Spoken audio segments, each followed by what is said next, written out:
अस्सलामुअलैकुम and welcome back views. I hope so कि आप सब खैरियत से होंगे। आज की हमारी ये वीडियो जो है वो CSS में बैकग्राउंड्स के हवाले से। बैकग्राउंड्स को लेकर हम CSS में कौन कौन सी प्रॉपर्टीज़ को यूज़ करते हैं और उनको हम किस तरह से यूज़ करते हैं, ये आज की इस वीडियो में हम डिटेल में डिस्कस करेंगे। तो चलिए गाइस फिर स्टार्ट करते हैं।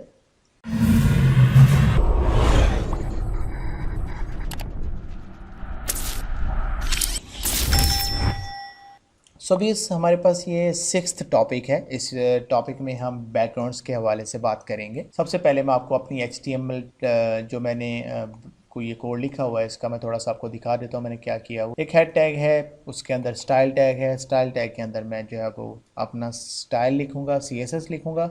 इसके बाद बॉडी के अंदर मैंने एक डिव लिया हुआ है, दूसरा डिव लिया हुआ है और तीसरा डिव लिया हुआ है। और डिव की पहले डिव को हम बाई क्लास सेलेक्ट करेंगे, दूसरे को बाई आईडी करेंगे और तीसरे को बाई नेम करेंगे। और देखेंगे कि हम बैकग्राउंड्स की प्रॉपर्टीज़ को किस तरह से जो है वो यहाँ पर इम्प्लीमेंट करते हैं। तो प्रैक्टिकली देखेंगे, बहुत इंटरेस्टिंग है। सबसे पहले मैं बात करता हूँ बैकग्राउंड कलर की। ये हम पहले वैसे डिस्कस कर चुके हैं, लेकिन मैं रिपीट करता हूँ क्योंकि हम स्पेशली यहाँ पर बैकग्राउंड को यूज़ कर रहे हैं, डिस्कस कर रहे हैं। तो सबसे पहले div 1 को मैं बाई क्लास सेलेक्ट करूँगा। तो क्लास को सेलेक्ट करने का तरीका होता है डॉट लगाएं और उसका नेम लिखते हैं। तो हमारे पास div 1 जो है वो क्लास का नेम है और इसका मैं जो है बैकग्राउंड कलर जल्दी से करता हूँ। हमारे पास जो बैकग्राउंड कलर है, बैकग्राउंड कलर हम जल्दी से यहाँ पर कर देते हैं। कौन सा करना चाहिए हमें करना चाहिए ब्लैक। तो ये आप देखोगे कि इसका कलर जो है वो ब्लैक हो जाएगा, ये पूरे डिव का। लेकिन मुझे इसका कलर ब्लैक कर दिया, लेकिन इसकी अंदर जो हमारे पास आ रही हैं हेडिंग्स, उनका कलर जो है वो वाइट करना है। यानी कि इनके अंदर जो टेक्स्ट है वो एक्चुअली उसका कलर मैं वाइट कर देता हूँ। जब आप कलर लिखते हो तो उसका मतलब टेक्स्ट कलर होता है। तो आप देख सकते हैं कि एक डिव के अंदर हमारे पास किस तरह से प्रॉपर्टीज़ अपडेट हुई हैं। अब ऐसा क्यों हो रहा है, हम तो एक डिव पे काम कर रहे हैं, एक्चुअली प्रॉब्लम क्या है। ओके सॉरी, यहाँ पर जो है ना वो हेडिंग 1 लिखा हुआ है, यहाँ पर डिव होना चाहिए था। सेम नेम के साथ क्लोज होता है, सेम के साथ टैग ओपन होता है। यहाँ पर डिव है तो यहाँ पर भी डिव होना था। ओके, तो ये तो हमारे पास हो गया हम कलर किस तरह से चेंज कर सकते हैं। बैकग्राउंड कलर किसी भी डिव का, किसी भी हेडिंग का, किसी भी एलिमेंट का, HTML का। ओके, नेक्स्ट है हमारे पास बैकग्राउंड इमेज किस तरह से लगा सकते हैं। ओके, तो दूसरे डिव को मैं सिलेक्ट करता हूँ जी। दूसरा डिव मेरे पास है div 2, जिसका हम जो है वो बाई आईडी सेलेक्ट कर रहे हैं। आईडी को हैश लिखते हैं और div 2 लिखने के बाद यहाँ पर मैं इसका बैकग्राउंड इमेज अप्लाई करता हूँ। ठीक है, तो मैं यहाँ पर इसको क्लोज कर लेता हूँ तो आपको थोड़ा सा यहाँ पे क्लियर हो जाएगा। थोड़ा सा जूम और कर लेते हैं। यहाँ पर आप लिखो URL और इसके बाद आप कोटेशंस के अंदर, याद रखिएगा कोटेशंस के अंदर आपने वैल्यू पास करनी है। यहाँ पे आप फोल्डर की लोकेशन दोगे। अगर आपको ये सजेशन नहीं मिल रही, यहाँ क्लिक करो, कंट्रोल स्पेस दबाओ, आपको ये जो विजुअल स्टूडियो कोड है ये आपको सजेशन देगा कि आपको यहाँ पर कौन कौन से फ़ोल्डर आपके मौजूद हैं। तो मैं अभी आपको फ़ोल्डर खोल के दिखाता हूँ। ये वो फाइल है जिसमें हम अभी काम कर रहे हैं और ये मैंने इमेजेस का फ़ोल्डर बनाया हुआ है। इस इमेजेस के अंदर मैंने 2 इमेजेस रैंडमली इंटरनेट से उठा के रखी हुई हैं। अब देखिएगा, यहाँ पे मैंने कंट्रोल स्पेस प्रेस किया, मुझे मिला कि यहाँ पर इमेजेस का फ़ोल्डर है। ठीक है, मैं इमेजेस में गया। इसके बाद मुझे बता रहा है कि आपके पास 2 इमेजेस पड़ी हैं, कौन सा बैकग्राउंड लगाना है। मैं कहता हूँ जी बैकग्राउंड इमेज लगा दो, तो ये मेरे पास एक बैकग्राउंड इमेज लग जाएगी।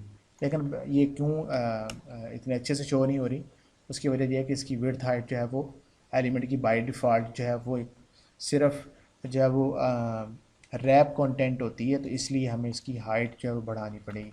अब रैप कंटेंट क्या होता है वो भी हम आगे बात करेंगे। सो आपको सबसे पहले तो आपको घबराना नहीं है।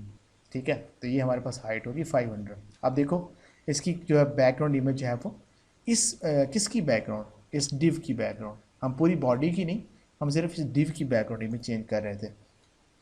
तो इस तरह से आप जो है वो बैकग्राउंड डिव जो है वो कर सकते हैं इमेज।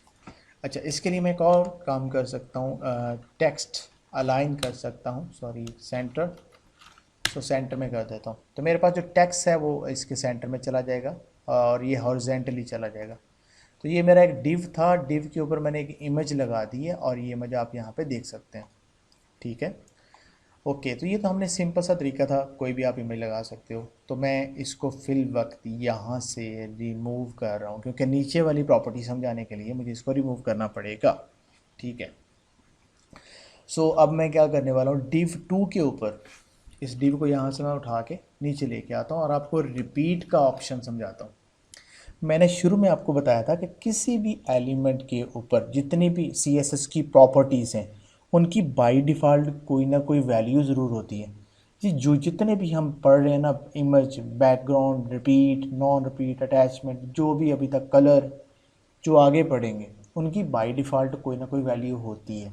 बाय डिफ़ॉल्ट का मतलब पहले से कोई ना कोई वैल्यू उसकी मौजूद होती है। ठीक है। बैकग्राउंड इमेज का मतलब यहाँ पे मतलब है कि कोई इमेज नहीं है, नो इमेज। ठीक है। अच्छा, ठीक है। अब हम ये देखते हैं कि रिपीट का क्या मतलब है। हमें बैकग्राउंड अगर रिपीट हो रहा हो तो हमें वो कैसे मिलेगा। उसके लिए मैं यहाँ पर एक काम करता हूँ, मैं यहाँ पर हाइट जो है ना, इस अपने डिव की हाइट जो है वो 800 पिक्सल कर लेता हूँ ताकि आपको काफ़ी ये चीज़ें क्लियर हो जाएँ। अच्छा, उसके बाद मैं यहाँ पे क्या करता हूँ, बैकग्राउंड इमेज यहाँ पे लगा के दिखाता हूँ आपको वही इमेज, और ये मेरे पास आई इमेज और ये रही मेरी इमेज। लेकिन मैं अब लगाता हूँ एक और आइकॉन लगा लेता हूँ। ठीक है। मैंने क्या बोला था, मैंने बोला कि बाय डिफ़ॉल्ट कोई ना कोई वैल्यू होती है। तो बैकग्राउंड रिपीट का मतलब है कि आप बैकग्राउंड इमेज है वो रिपीट हो रही होती है। किस तरह से? Along x axis, along y axis. By default ये दोनों तरफ रिपीट होती है। देखो भाई, इधर ये एक आइकॉन है, हमने तो नहीं बोला कि इधर आ जाए, लेकिन ये स्पेस मिली वहाँ भी आ गया, आगे स्पेस मिली वहाँ भी आ गया। इसी तरह हमने कहा कि आप हाइट जो है वो 800 पिक्सल कर दो, तो इसने क्या करना है कि उस हाइट पूरी के अंदर अपने बैकग्राउंड को रिपीट करवाते रहना है। ठीक है। तो उसको मैं देखता हूँ, नीचे आते हैं, ये देखो, इसका मतलब है वर्टिकली भी ये रिपीट हो रहा है। ठीक है। तो इस तरह से हम हॉरिजेंटली और वर्टिकली जो है वो बाय डिफ़ॉल्ट ये दोनों तरफ जो है वो रिपीट होता है। ओके, ठीक है, समझ आ गई।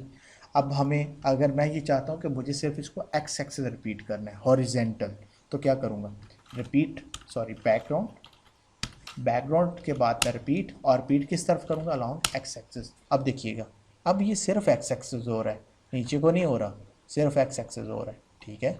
अगर मैं चाहता हूँ कि मुझे सिर्फ वाई एक्सेस करना है तो मैं यहाँ पर लिख देता हूँ वाई एक्सेस। अब ये नीचे को हो रहा है, हॉरिजेंटल नहीं हो रहा, अब ये वर्टिकल रिपीट हो रहा है। ओके। अगर मैं चाहता हूँ कि भाई देखें मुझे ये इमेज ना तो हॉरिजेंटल रिपीट करवाना है और ना ही वर्टिकल, तो मैं लिखूँगा नो रिपीट, मुझे रिपीट नहीं चाहिए। जूम करके देखो, ये अब रिपीट नहीं हो रहा। तो इस तरह से आप अपनी इमेजेस के लिए उसको किसी भी एक्सेस के अलॉन्ग रिपीट करवा सकते हैं। हमारे पास जो ऑन पेज जो होते हैं वो दो एक्सेस बेसिक होते हैं जिसको यूज़र जो है वो हैंडल कर रहा होता है, एक्स एक्सेस और वाई एक्सेस। ठीक है जी, ये तो हमारे पास हो गया हमारे बैकग्राउंड के हवाले से, जो कि रिपीट का टॉपिक था। नेक्स्ट हमारे पास अटैचमेंट है। इमेज को जब हम अटैच कर लेते हैं तो अटैचमेंट की दो प्रॉपर्टी हैं, डिफरेंट हो सकती हैं। ठीक है, हम यहाँ पे दो डिस्कस कर रहे हैं। आप अपनी अटैचमेंट को या तो स्क्रोलेबल बनाओगे या आप फिक्स रखोगे। ये दो प्रॉपर्टीज़ हमारे पास अटैचमेंट में मिलती हैं। अब इसका क्या मतलब है, बाय डिफ़ॉल्ट अटैचमेंट की वैल्यू क्या है। भाई मैंने जब ये इमेज बनाई है, मैं स्क्रॉल कर रहा हूँ तो वो इमेज भी स्क्रॉल हो रही है ना साथ। तो मैं ये चाहता हूँ कि ये मेरी इमेज यहाँ पे फिक्स रहे। स्क्रॉल करने से मुझे ये नीचे वाला कंटेंट या कोई पैराग्राफ नीचे आ रहा है वो मुझे नज़र आ जाए बेशक, लेकिन ये इमेज यहाँ से नहीं हिलनी चाहिए। उसके लिए मैं क्या करूँगा, देखिएगा, बहुत ही ईजी है। हम इसी डिव के अंदर ही ये प्रॉपर्टी लगाएंगे कि मैं यहाँ से इसको, चलो ये कमेंट को कॉपी करके ना कंट्रोल एक्स करके इसके अंदर ही लिख लेता हूँ। वो कोई मसला नहीं है, कमेंट्स आपको पता है, सिर्फ आपको समझाने के लिए मैंने लिखे हुए हैं। तो यहाँ पर आप आएंगे अटैचमेंट, बैकग्राउंड अटैचमेंट के बाद अगर आप यहाँ पे फिक्स कर देते हो, यहाँ पर आपके पास दो ऑप्शन, स्क्रॉल का भी, तो स्क्रॉल करोगे तो बाय डिफ़ॉल्ट उसकी वही स्क्रॉलिंग वैल्यू ही है, तो कोई फ़र्क नहीं पड़ेगा, स्क्रॉल तो पहले ही हो रही थी। ठीक है। अगर मैं फिक्स्ड कर दूँ तो आप देखोगे कि अब ये फिक्स होगी, स्क्रॉल करने से अब ये स्क्रॉल नहीं होगी। देखना, देखना, ये हमारे पास एक जगह पे स्टैटिक हो गई है।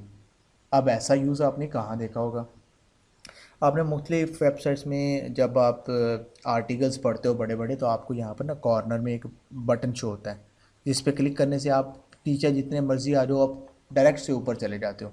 ये वहाँ यूज़ होता है, कोई स्पेसिफिक इमेज अपने बैकग्राउंड में फ़िक्स कर सकते हैं। ठीक है। तो ये तो हमारे पास अटैचमेंट की प्रॉपर्टीज़ थी जिसमें हमने देखा कि हम इसको किस तरह से फिक्स और किस तरह से कर सकते हैं। ठीक है। नेक्स्ट हमारे पास है जी, जो कि हमारे पास हमें मिलता है पोजीशन। पोजीशन में हम अपनी बैकग्राउंड इमेज की पोजीशन डिफाइन करते हो। बहुत ही इंटरेस्टिंग है ये। मैं इसको यहाँ से कंट्रोल एक्स करता हूँ, यहाँ लेके आता हूँ, क्योंकि हमें प्रॉपर्टी इसके अंदर ही लिखनी है। तो उसके लिए मैं क्या करता हूँ, जल्दी से यहाँ पर लिखता हूँ बैकग्राउंड। और मुझे यहाँ पर चाहिए, क्या चाहिए मुझे, पोजीशन चाहिए। तो पोजीशन लिखने के बाद यहाँ पर हम क्या कर सकते हैं, यहाँ पर हम एक सिंगल पैरामीटर भी दे सकते हैं, एक सिंगल वैल्यू भी दे सकते हैं, या मल्टीपल वैल्यू भी दे सकते हैं। ठीक है।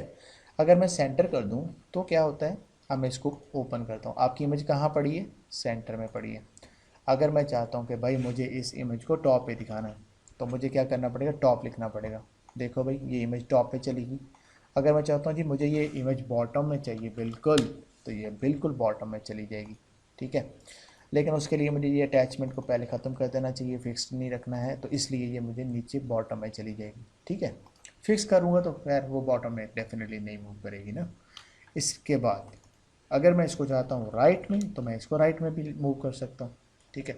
ये राइट में आ जाएगी, राइट में सेंटर में आ जाएगी। एक आप चीज़ नोट कर रहे हो कि यहाँ पर एक वैल्यू मैं दे रहा हूँ, दूसरी वैल्यू खुद ही सेट होती जा रही है। लाइक मैंने इसको ये तो बोला कि राइट पे, लेकिन ये सेंटर में राइट में क्यों आ गई। इसको तो चाहिए था कि ये टॉप राइट पे आ जाती। तो बिल्कुल उसी तरह मैंने बताया कि पोजीशन जो है ना वो दो पैरामीटर यहाँ पे लेती है, एक्चुअली दो वैल्यू लेती है। अगर हम एक वैल्यू नहीं देते तो एक वैल्यू वो अपने पास से बाय डिफ़ॉल्ट जो वैल्यू है ना उसको असाइन कर लेता है। मैं यहाँ पर लिखता हूँ मुझे चाहिए टॉप में, टॉप राइट में चाहिए। तो अब देखो कहाँ पे मिल रही है मुझे इमेज, मैं जूम करता हूँ।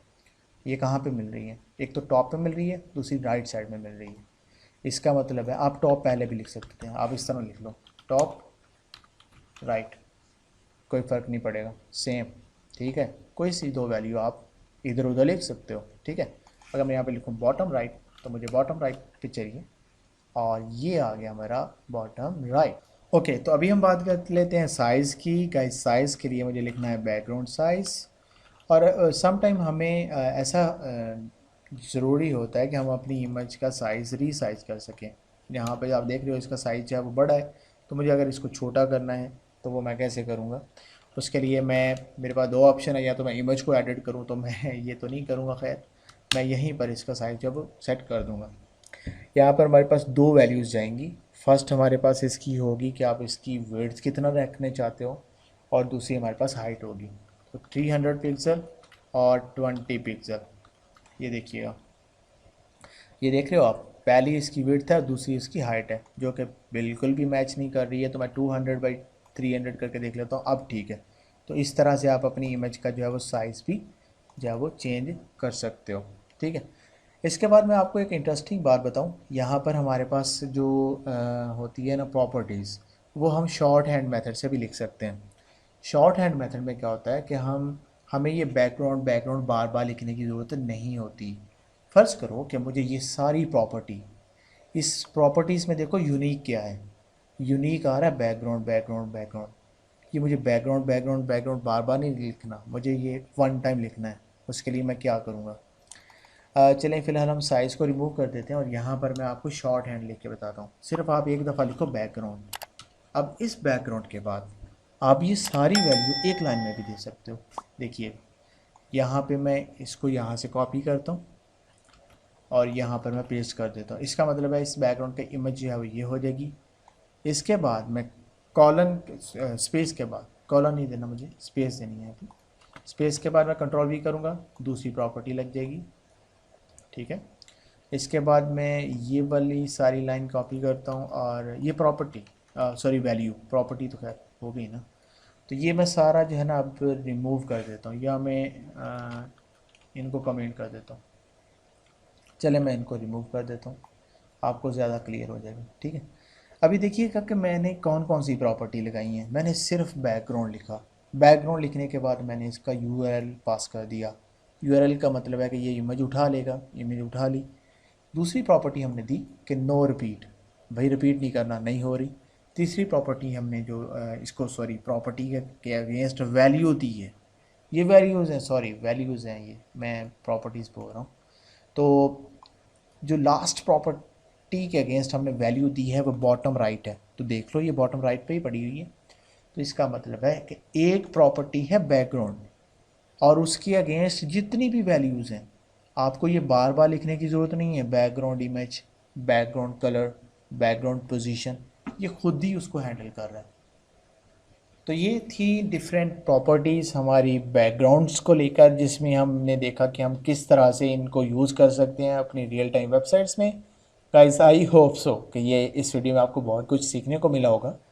अगर आप हमारी वीडियोस को एंजॉय कर रहे हो और आपको यहाँ पर कोई भी बेनिफिट हो रहा है तो मैं so much for watching the video. अपना बहुत सारा ख्याल रखिएगा। कोई सजेशन हो आपको हमारे वीडियोस के हवाले से या आप हमारे चैनल के हवाले से, या जो आप फ्यूचर में कुछ वीडियोस देखना चाहते हैं हमारी तरफ से, आप मुझे कमेंट कर सकते हैं।